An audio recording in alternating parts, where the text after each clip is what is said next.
Hello, welcome back to another episode. For those who already know me, thanks for coming back, and for those who don't, my name's Daryl and I'm the owner of Crystal Clear Polishing. So in this episode we're going to be working on this matte Volkswagen Touareg.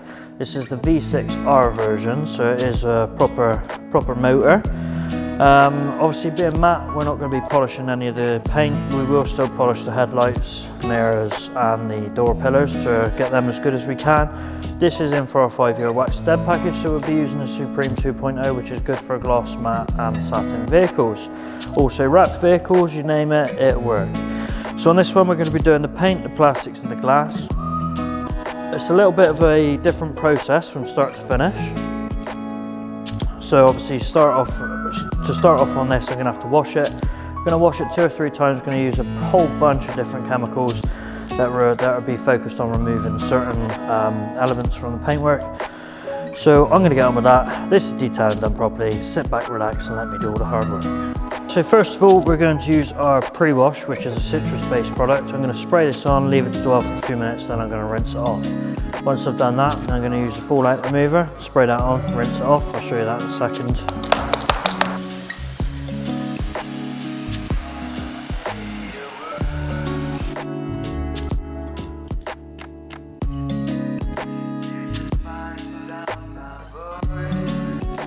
Right, so now hopefully we've removed most of the dirt. I'm going to go over with a fallout remover.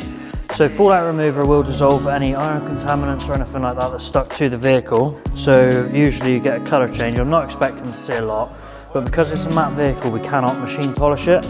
So any additional cleaning stage I can do, I will do, just to make sure that obviously the paint has got perfect substrate for the ceramic to stick to. This is a relatively new vehicle, but it's not from the dealership to us. So obviously it has seen the road, it has seen debris. We just want to make sure that this is as clean as it possibly can be without doing any damage to the surface, because you can't polish matte paint, because obviously when you polish something you make it shine, and obviously matte is supposed to be matte and you don't want it satin or anything else. So there's no polishing we can do on this whatsoever.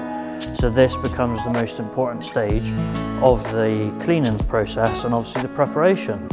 Obviously we can still polish the lights and the plastics, things like that, but as far as the actual paint goes, this is the most we can do. So I'm going to go over with the iron fallout, then I'll go over with a a non-caustic snow foam. Once I've gone over with the non-caustic snow foam, then we will wash it by hand, obviously with a 2-bucket method, and then once we've done that, we'll dry it, we'll blow dry it all clear, and then it is pretty much ready for coatings. There's a little bit more prep involved, but that's the way to do it.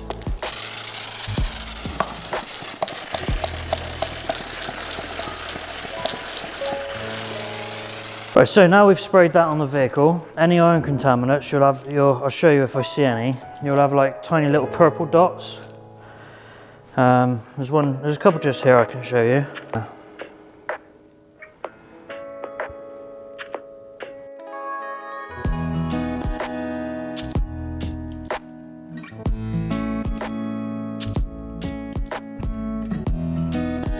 I've put the snow foam on. The snow foam is on top of the iron fallout.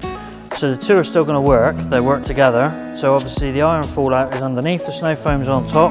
As you can see from the wheels, obviously it's a little bit, obviously the wheels have got a lot more contamination on them than what the paint will, but that is the effect we're going for. So the iron fallout is loosening all the particles and then the snow foam is removing them slowly, whilst also aiding to clean. So when I jet wash this off, then we're going to be around about 80% of the way there, I would have thought.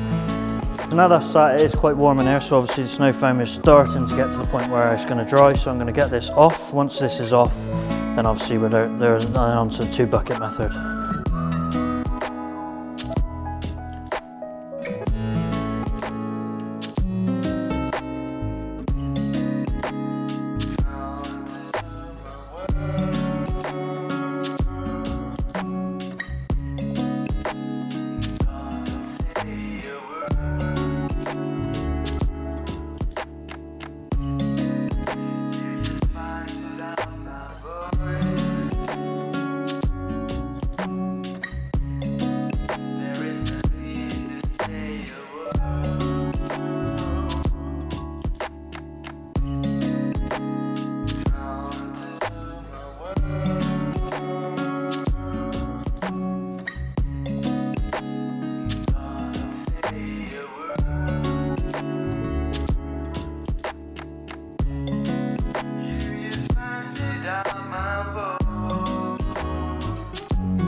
so now these are polished up, we've also done the spoiler on the back, and I've also done the mirror covers and a few other little bits. So the vehicle is now ready for coatings. I'm literally waiting for the humidity to come down.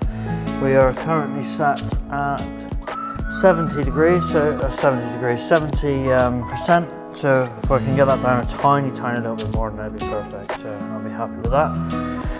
So I'm going to get the pre-cleaner for the ceramic, and we'll get on with that.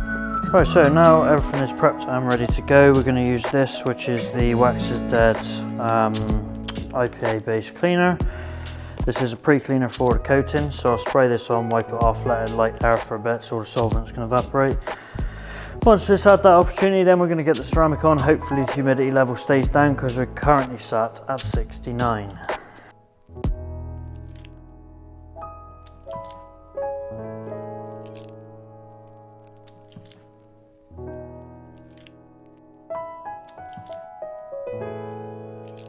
Now our humidity levels have dropped, we are going to get ready for the ceramics. So as previously mentioned, I'll be using the Wax is Dead Supreme 2.0. So this is a 5-year coating. It's good for matte, gloss and satin finishes. Get a little warranty card, and obviously your bottle of ceramic.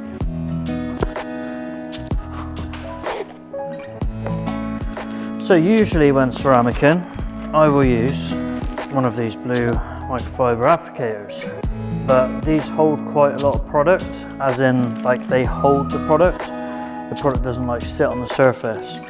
So when you do matte vehicles such as this, you want to use a smaller pad. This is Wax is Dead's mega pad or giant pad, whatever they call it, but it's a big pad. So it's a lot thinner and it's a different texture, so a lot of the product sits on the top of the applicator instead of inside it. Because when you're doing matte, you're better off putting way too much product on than you are not enough. Because if you put too much on, you can still level it. Whereas if you don't put enough product on, because it's a textured finish, you'll be like dragging the dry product across the top, so it won't like sit in. So you'll end up with high spots or even smudging and things that you won't be able to remove. Which is why the applicator choice is this one today.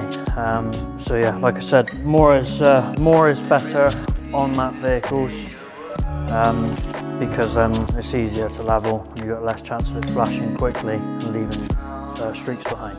So people are usually quite surprised to find that the cost for a ceramic coat in a matte vehicle is the same, if not more, than ceramic coat in a gloss vehicle, even though there's half the amount of prep, because obviously, as you've seen, we haven't machine polished it. All we've done is, well, I say all we've done is an in-depth wash and extra preparation.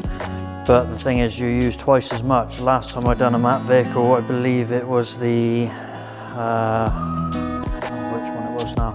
It's in one of our videos, but I used, oh, it's BMW, the little iDrive, I think it was. I used 2 full bottles of Supreme, which is crazy. It's the most ceramic I've ever used, so hopefully this car doesn't do the same. But yeah, that's why the costs are more or the same, because of the amount of products used. So you need to be careful around your edges. You don't want to be going overlapping, because then realistically you need to be doing that panel as well. So that's literally it. So you want to use 2 sides of your cloth for this as well. So when you're doing matte, you use your first cloth to take the majority of the product off. Then you use your second cloth to buff it level.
That is another vehicle complete. So the paint's protected, the glass is protected, all the plastics and all the gloss bits are protected.